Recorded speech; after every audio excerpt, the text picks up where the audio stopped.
Mr. Creepycore here. Subscribe our channel for daily creepypasta stories. I went urban exploring in an abandoned prison. Something followed me. It was something I wanted to do for a very long time.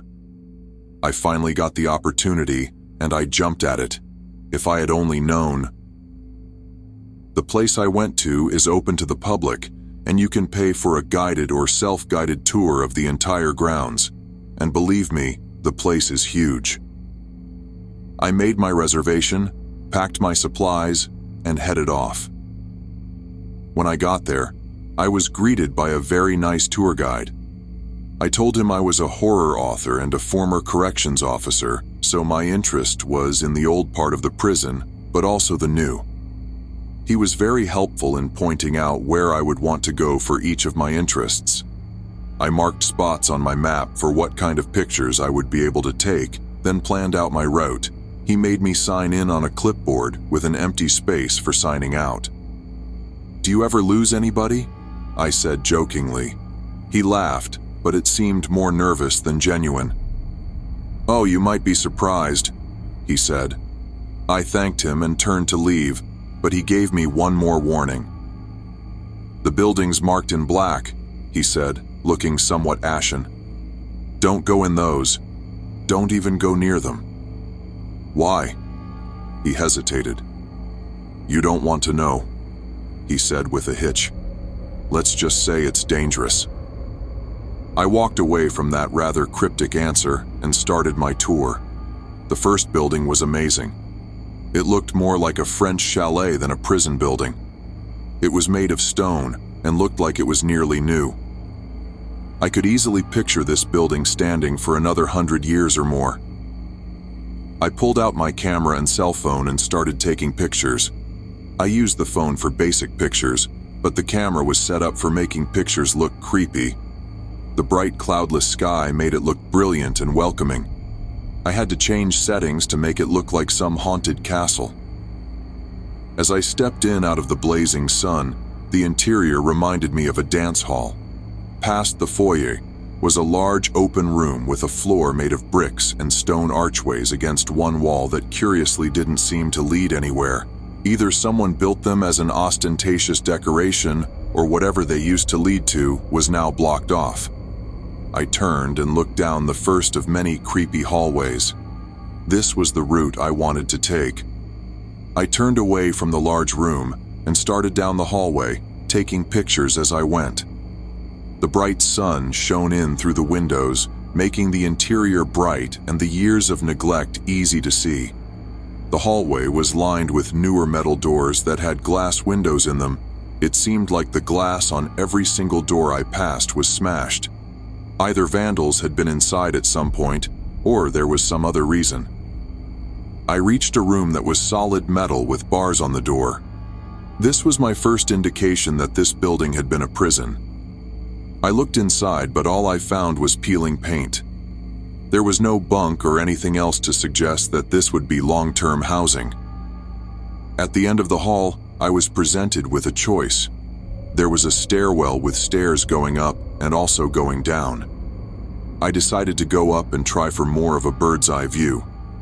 I gently grasped the railing, unsure if it would rip out of the wall at the slightest touch. To my surprise, it held, but I did receive a handful of dirt. I stared at my hand for a moment, wondering how long the dirt had been laying there waiting for me to come along. The next level held what I hoped it would: higher views of the rest of the grounds, along with much more decay than the previous floor. One room held a ceiling fan with its blades drooping down as if they had melted. I chuckled, and for the first time realized just how empty this building was and how alone I was. The echo came back to me in a voice I didn't recognize. I shrugged it off as acoustics and continued my exploration. At the end of the hallway was a down staircase. This one had a metal grate door on it. One of the rules my hosts emphasized was, don't open any doors that are closed, and more importantly, don't close any doors that are open. When I asked why, he hesitated before flashing a nervous smile and saying, "Because we might not have the key to that door, and it may take a while to get it open again." With that in mind, I descended the staircase, passing the floor I had already seen, and headed for the basement. I was assaulted by the musty smell of decay. Even though the air was cool, which felt good on a day where temperatures were rapidly heading into the 90s, it still held a sense of foreboding. It didn't help that the rooms in the basement were suffering a much greater degree of decay. There were no ceilings that hadn't already fallen. The few patches of paint that desperately clung to the walls were losing the battle with gravity. The light was in short supply due to there being fewer windows, and as I turned a corner, I was plunged into total darkness. My breath caught in my throat for a moment as I fumbled for my flashlight. The light should have been a comfort, but the circle of light seemed as though it was surrounded by darkness that was closing in, threatening to smother it. I took my first few hesitant steps into this darkness-infested hallway when my light flashed upon a disturbing sight. Red letters painted on the wall showed a one-word message that was chilling. It said, "Help." Whether this was here from the original days or the left behind of a vandal was unclear. It was also unclear if the person was asking for or offering help. In either case, I left the cryptic message behind and continued my exploration. As I walked down the hallway, a gust of cool air caught my attention. I turned and saw a long hallway with no light and no doors. Attached to the wall was a series of pipes. Checking my map, I saw that there was a tunnel in this building. However, the map didn't show where it led to.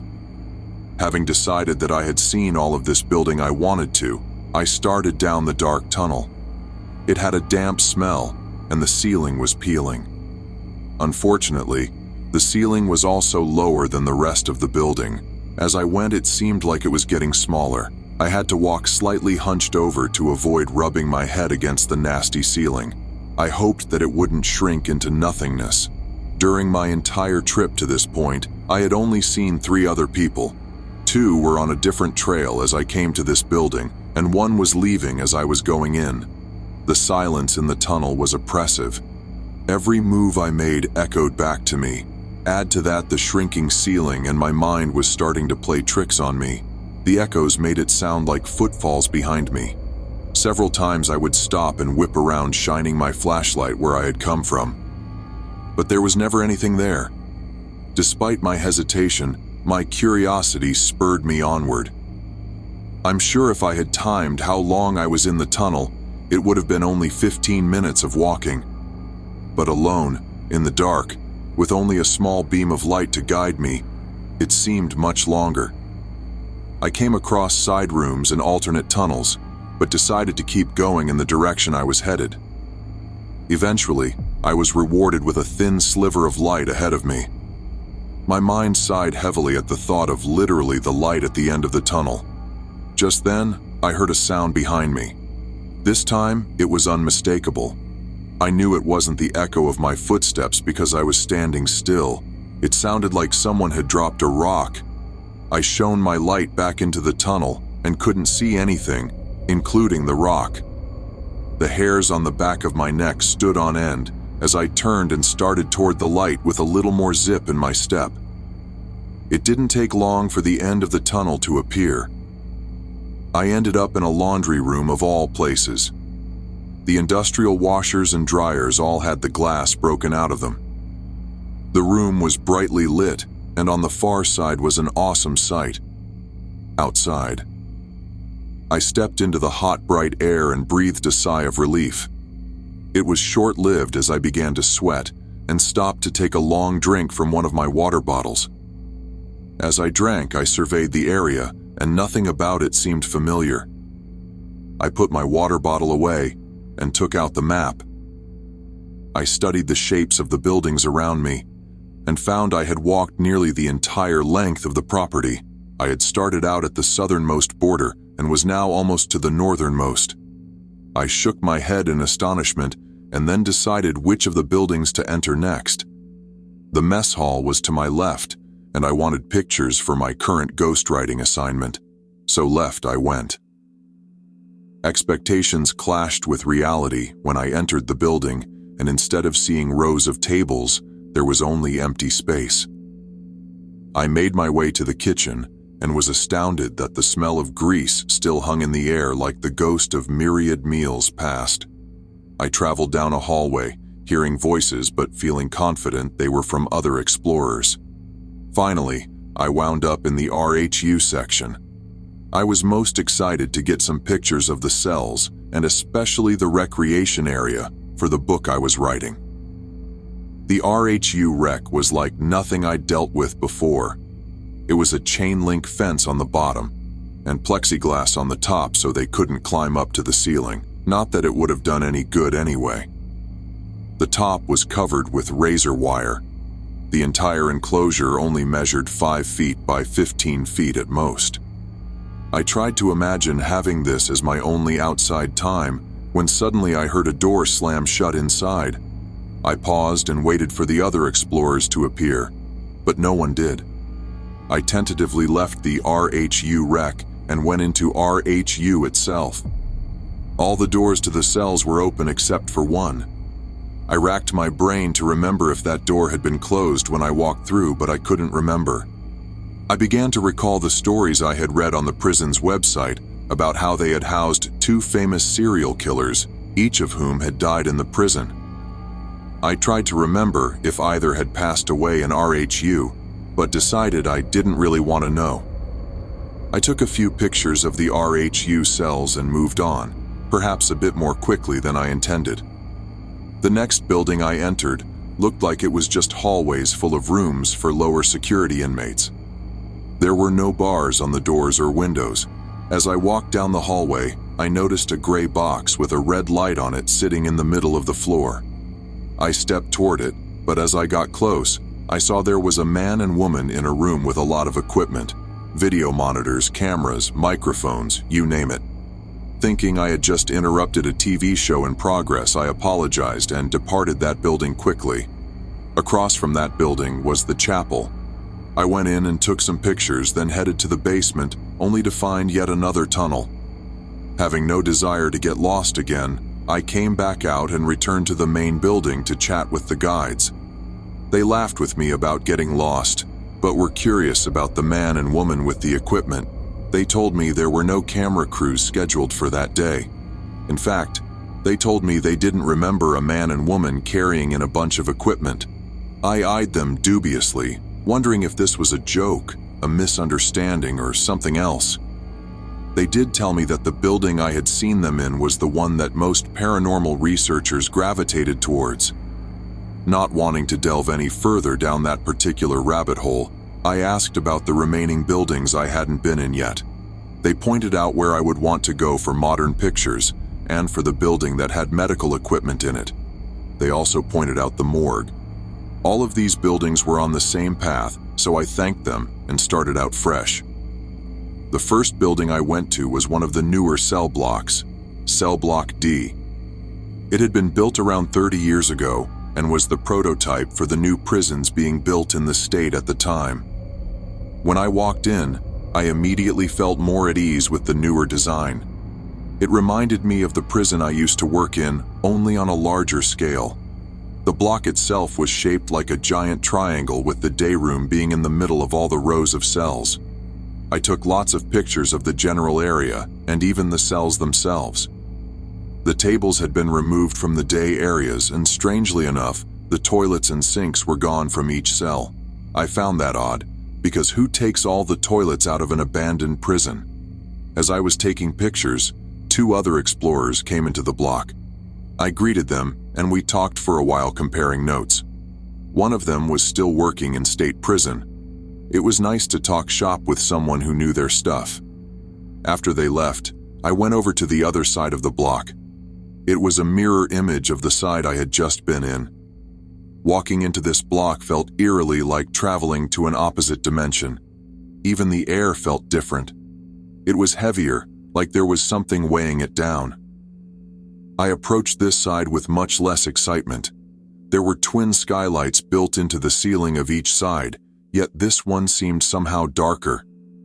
It was dark enough that I pulled out my flashlight to see into the corners and spaces where the skylight couldn't reach.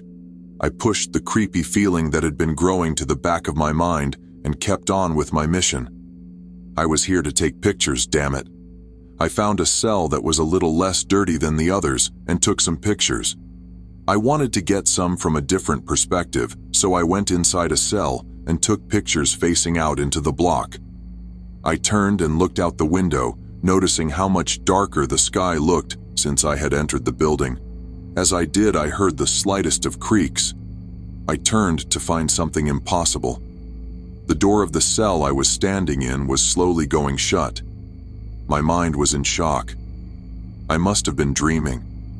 I knew there was no one else there. As I rolled through the impossibility of the situation, the door continued to shut. My mind sent out an urgent reminder. When I first came to the prison, the guides told me they don't have keys to every door. That's why they made the rule of not shutting doors. I lunged for the entrance and shoved my foot in the door frame. It hit my foot hard enough that I almost lost my senses and pulled my foot back into the cell. I shudder to think what might have happened. I shoved back against the cell door and it flew open, slamming back against the wall. I flung myself out of the cell and into the day room. I spun around looking for the joker who had pranked me. The day room was empty. I ran to the first 3 cells to the right and the 3 to the left, looking for someone hiding nearby who had played this trick on me. No one was there. My spine turned to ice. I had a sudden use for the missing toilets, but more than that, I had a sudden need to get the hell out of that building. I ran to the main entrance but found the door was shut. I pulled and pulled, but it refused to give. I looked around for anything to pry it open with, but found nothing of use. I tried looking over to the other side of the block, but that door was also now shut. Helplessness blanketed me, threatening to suffocate me. The only thought I had left was a memory from earlier in the day. I had seen this building when I came out of the tunnel. Aside from the main door, there was a side door that was open. I ran back into the block feeling like someone was chasing me. I didn't stop when I came to the door, even though it was closed. I hit it solid with my shoulder and nearly sang with jubilation as the door gave way and opened. The thing I didn't count on was the steps. There were 5 concrete steps leading from the block down to the path below. I cleared them all and landed head first in knee-deep grass next to a tree. I didn't care though, because I was free of the building that seemed determined to trap me. As I lay there rejoicing in my newfound freedom, I looked up at the sky. When I entered the building, it was sunny and near 90 degrees. Now clouds ruled the sky with no sun to be found. The world seemed to be in a premature twilight. I knew I couldn't have been inside for more than 20 or 30 minutes. I scrolled back through the pictures on my phone and looked at the timestamp from when I took the first picture until now. Sure enough, it was 28 minutes. How could the sky have gone so dark so quickly? I shoved the thought to the back of my mind and focused on getting as far away from this building as possible. I started running through the tall grass, heading for the asphalt road that ran through the middle of the compound, straight back to the main building. After getting turned around, I finally made it back to the road. I turned back toward the building that looked almost as innocent as when I first stepped inside it. The difference was the lighting. This darker sky made everything seem somehow more sinister.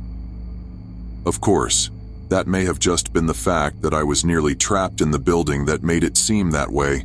Being safely outside made my mood immensely better.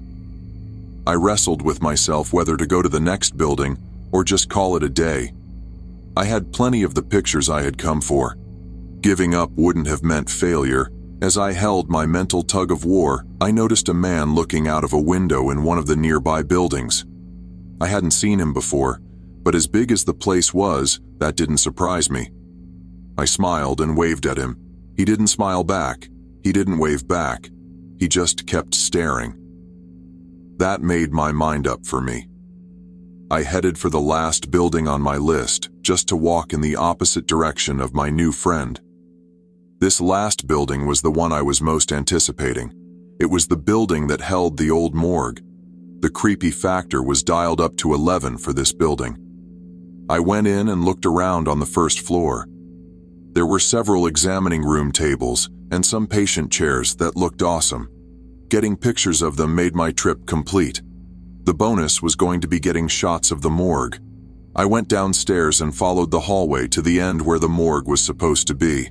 But instead of an empty room, there were lots of people, probably over a dozen, standing around trying to see what was happening. I craned my neck as well. Someone up front was talking. I could hear them, but they were muffled and I couldn't really make out what they were saying. The curious crowd formed a solid barrier that prevented me from seeing what was happening at the front. I found an old chair in one of the other rooms and pulled it in, then climbed up on it to see what was going on. When I saw it, I nearly vomited. "Oh my God," I said, seeing the person in the front was dressed entirely in a white gown that had been soiled with red. He was doing an actual autopsy. The person laying on the table was wearing a green top and white shorts. It was obviously a woman from the exposed breasts. Her rib cage was open, and the man in the white gown had a heart in his hand. When I spoke, everyone, including the man in the gown, stopped and turned to stare at me. It wasn't the stare you get when you talk too loud in church or a library. This was something much deeper, more malevolent. I tried to jump down off the chair, but my mind and my body didn't seem to be on speaking terms. My mind was still trying to comprehend what was happening while my body was screaming for control to get us the hell out of there. When the group collectively turned and reached for me, my mind regained itself and I took off in a flash. I ran down the hall, not even looking back to see if anyone was in pursuit. I took the stairs 2 at a time, nearly tripping as I bolted out the door. Once out in the open air, I felt some of the panic bleed away, but I didn't stop. I wanted out. I had enough pictures.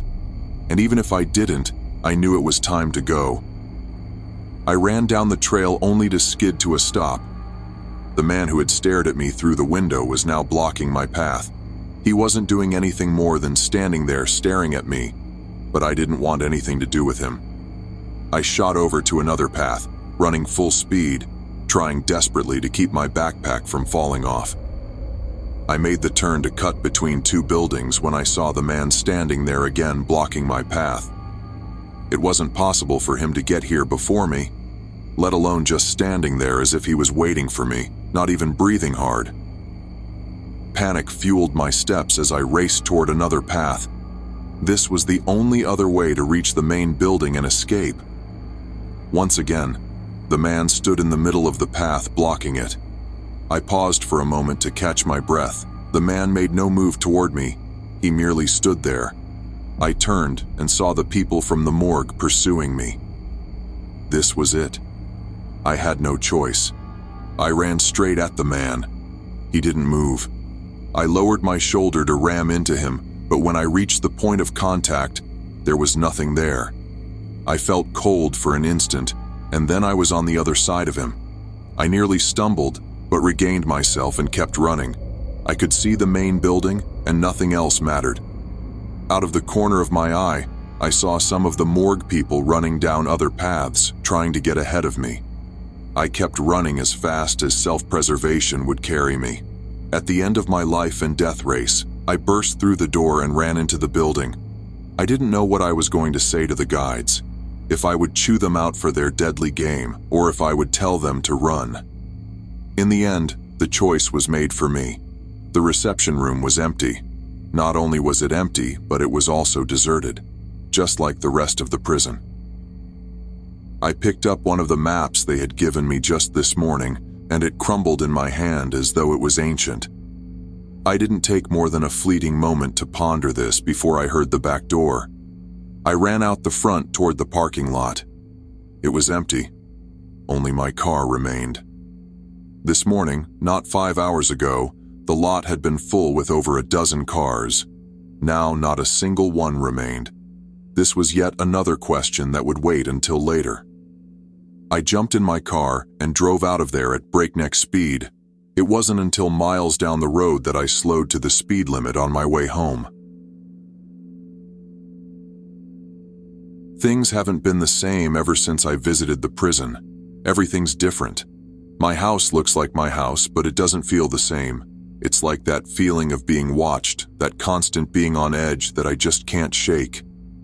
Days later, I'm still trying to figure out what happened. I looked up the website for the prison, but it was gone, as if it never existed. I tried many times to build up the courage to drive past the prison and see if it was still there. I know it wasn't a dream. I still have the pictures on my phone. I tried asking people online if they knew anything about this old prison or the phenomenon. No one answered. I posted some of my pictures on a social media site asking if anyone has ever been to this place. But they never get a single view.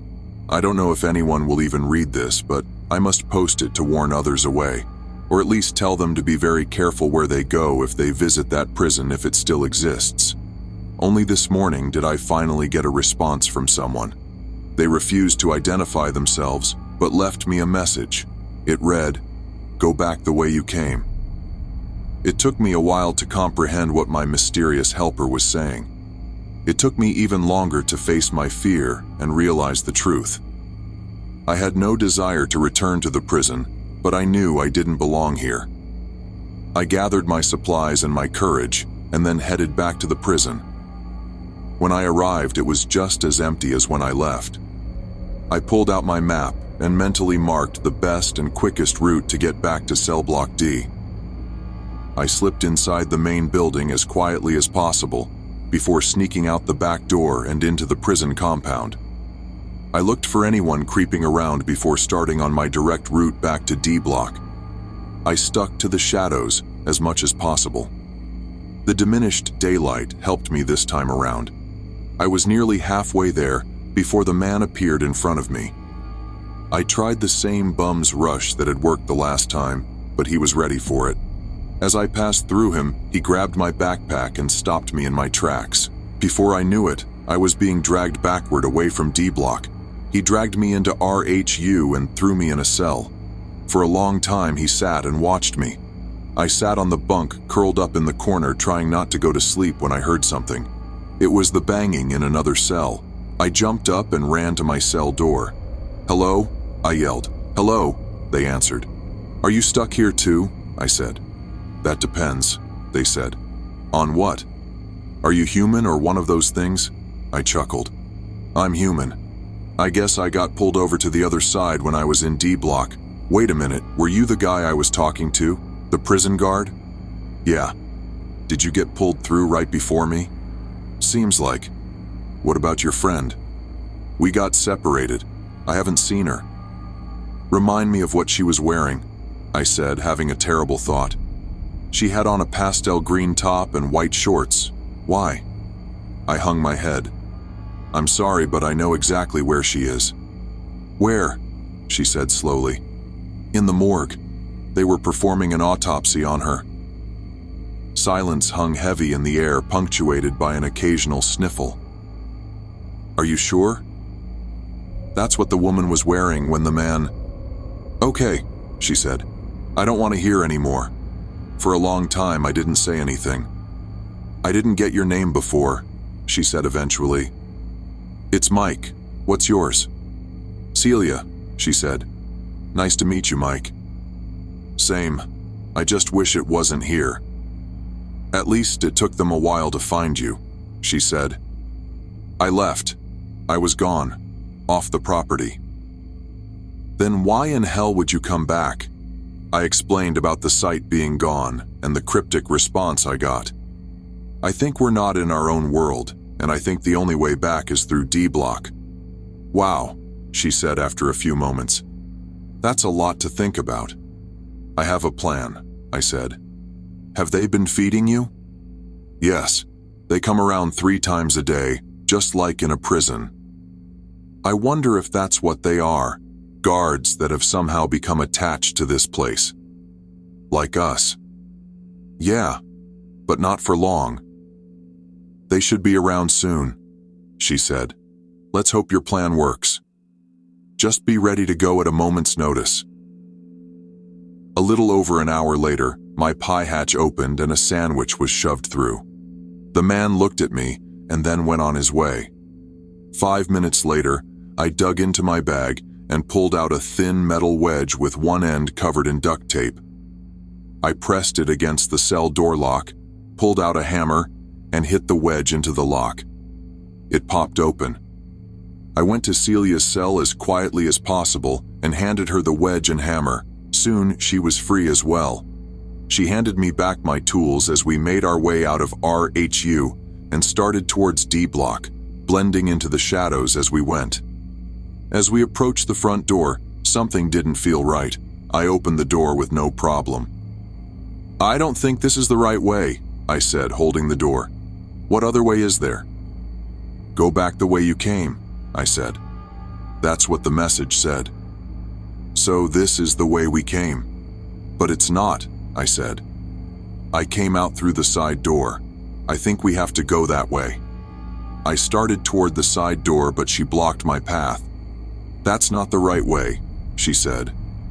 "Okay," I said slowly. "We'll try it your way." I followed her in through the front door. "So, how did it happen for you?" she said. "I was on the left side of the block when I met you and your friend, then went over to the right side.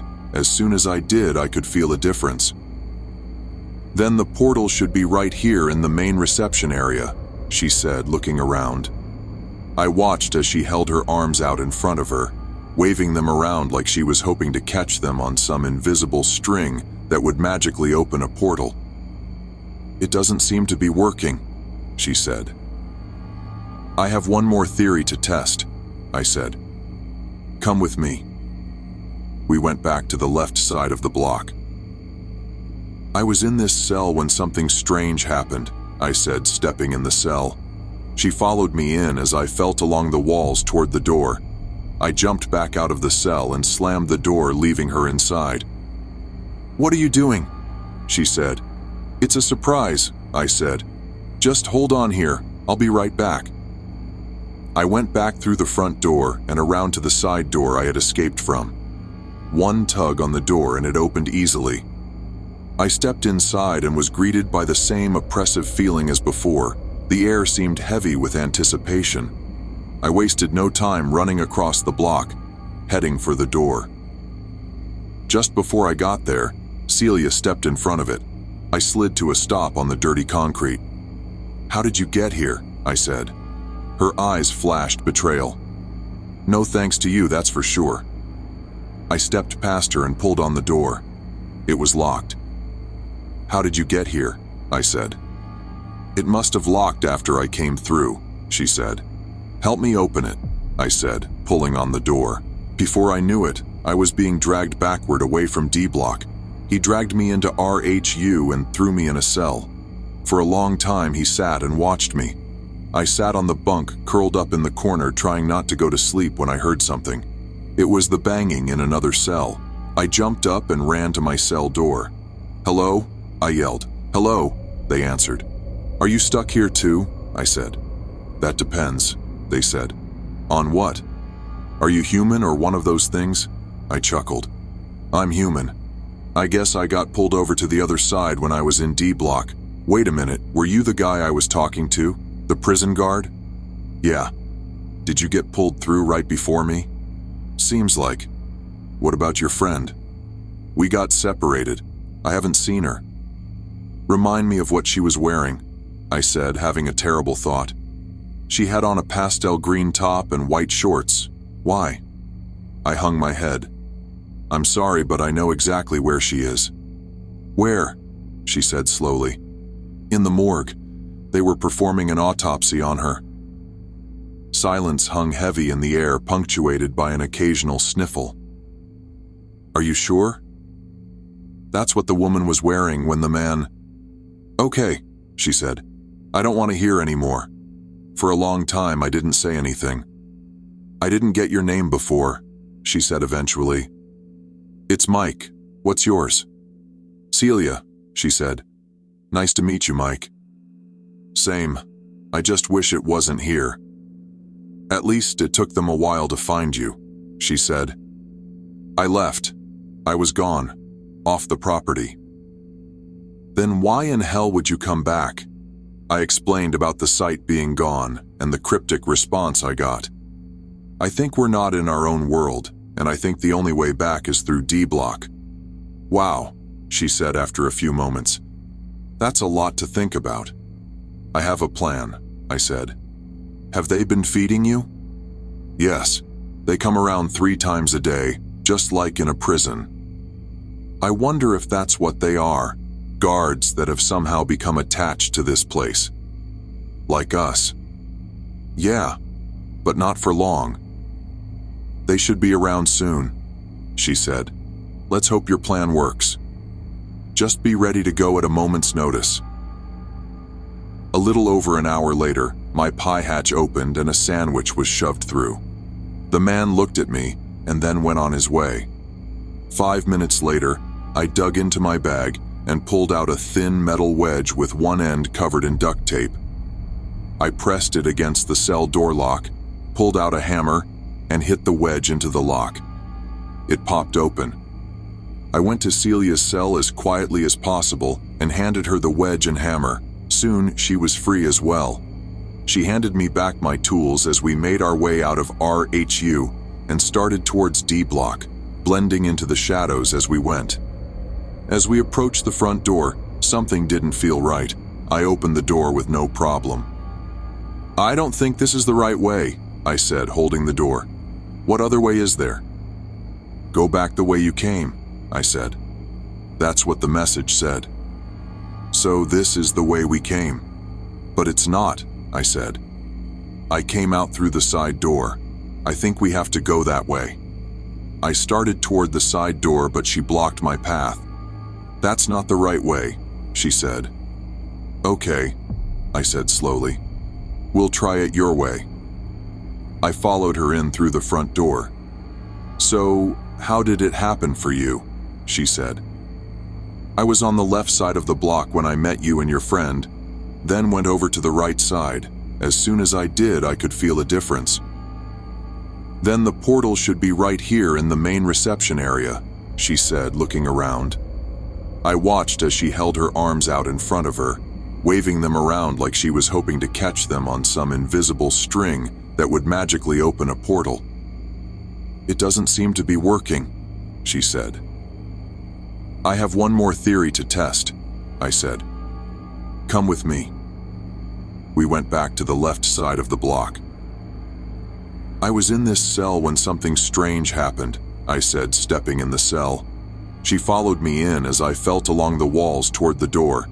I jumped back out of the cell and slammed the door, leaving her inside. "What are you doing?" she said. "It's a surprise," I said. "Just hold on here, I'll be right back." I went back through the front door and around to the side door I had escaped from. One tug on the door and it opened easily. I stepped inside and was greeted by the same oppressive feeling as before. The air seemed heavy with anticipation. I wasted no time running across the block, heading for the door. Just before I got there, Celia stepped in front of it. I slid to a stop on the dirty concrete. "How did you get here?" I said. Her eyes flashed betrayal. "No thanks to you, that's for sure." I stepped past her and pulled on the door. It was locked. "How did you get here?" I said. "It must have locked after I came through," she said. "Help me open it," I said, pulling on the door. She came to my side and pulled as well. After a minute, we both stopped, breathing hard. "Is there another way out?" I said. "I don't know." "What about the side door?" "What about it?" "It was open. Go check to see if it locked after I came through." She ran to the other end of the cell block while I reached into my backpack and pulled out a hammer and metal wedge. I stuck the wedge against the door bolt and hit it with the hammer. The first try didn't work, so I tried it again and again, desperation growing with each try. I knew I needed to get through before. "What are you doing?" Celia said in my ear. I turned slowly to find her right beside me. "I was trying the same trick that got us out of RHU." "I don't think that'll work this time," she said. "Why not?" "This door is different," she said with the slightest of grins. "I know it is," I said. "Just like I know you're not who you pretend to be." "What do you mean?" "I mean it was you all along," I said. "You closed the door after I stepped into the other side of the block. You tried to trap me in the cell. You already had a victim lined up in that poor woman you dragged to the morgue. I was a bonus who stumbled into your web. I was supposed to panic and waste time trying to open the door until you could come back and get me, but you didn't count on me escaping." The grin on her face stretched impossibly wide. It went literally from ear to ear. Her eyes disappeared, leaving only empty holes black as the abyss. "You're right," she said, her voice suddenly sounding like a dozen voices together in some unholy chorus. "I didn't expect you to escape, but instead of fleeing the trap, you went deeper in. But now I'm back, and you still need me here." She laughed. The cacophony of voices sounded harsh and menacing.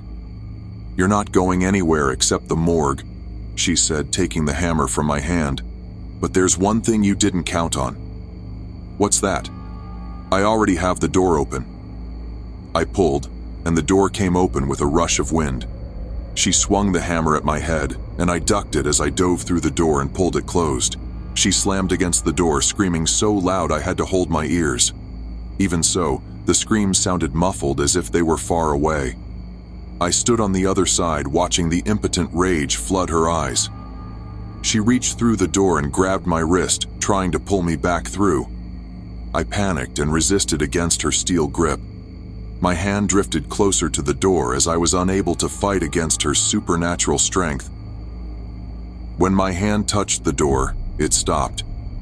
She tried over and over, but it wouldn't go through. I looked at her and smiled. "It only works if I go through willingly, doesn't it?" I said. "You can't take me back against my will." She looked at my hand and snarled. Her teeth grew massive and her face contorted to an inhuman monstrosity. "Well, I'll be going now," I said, looking at my wrist that was still held in her grip. She straightened. Her face went impassive. The rage seemed to bleed away. "I can't force you back," she said calmly. "So instead I'll give you a little parting gift." She squeezed my wrist impossibly hard. I felt bones give at the same time I heard them crack. I screamed in agony, then suddenly I was free. I looked down at my limp hand with finger marks around my crushed wrist. I looked back up at the door, and she was glaring at me with a triumphant smile. I backed up out of reach, then took my good hand and raised my middle finger on the useless one. She chuckled and backed away from the door. I stepped out into the bright sunshine and walked as far away from the building as I could before collapsing in pain. I pulled the first aid kit out of my backpack and wrapped my wrist in a makeshift splint. I walked to the main building, jumping at every shadow, my head darting around like it was on a swivel. When I stepped inside and met the guide from the previous week, his eyes grew wide. I collapsed on the bench, trying to favor my injured wrist. You're back," the guide said. I took a little detour. Unlike the day I first started exploring, there were no other people around. "What happened to all your customers?" I said, taking a long drink from my water bottle. "We only do the tours on the weekend." "What day is it?" "Wednesday." "Wednesday," I repeated back, trying to grasp the reality of being somewhere else for 5 days. "What happened?" the guide said. I chuckled. "That's a very long conversation."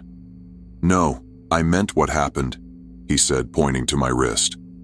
I raised it gently, looked at it, and said, "A souvenir." I finished my water and gathered the strength to stand. "I'd like to go home now." "Of course," he said. "Just sign out, please." He pulled out a clipboard full of papers with names and signatures. As he went back through the pages, I noticed there were other blank spots on the other side of the sheets. "How many have you lost?" I said, causing him to pause. I'm not at liberty to say." He found my sheet and I signed out in the space provided. On the page, several names above mine was a woman's name with a blank space beside her signature. I could only assume it was the woman Celia had taken. I turned and started for the door. "You're the only one to make it back," I heard. I turned and looked at him, but he acted like he hadn't said anything. I stepped out into the bright sunshine and shielded my eyes as I looked for my car. It was right where I had left it. 5 other cars sat in the parking lot. I wondered which one belonged to the woman who wouldn't be coming back. I'm posting this story here as a warning. Sometimes places are abandoned for a good reason.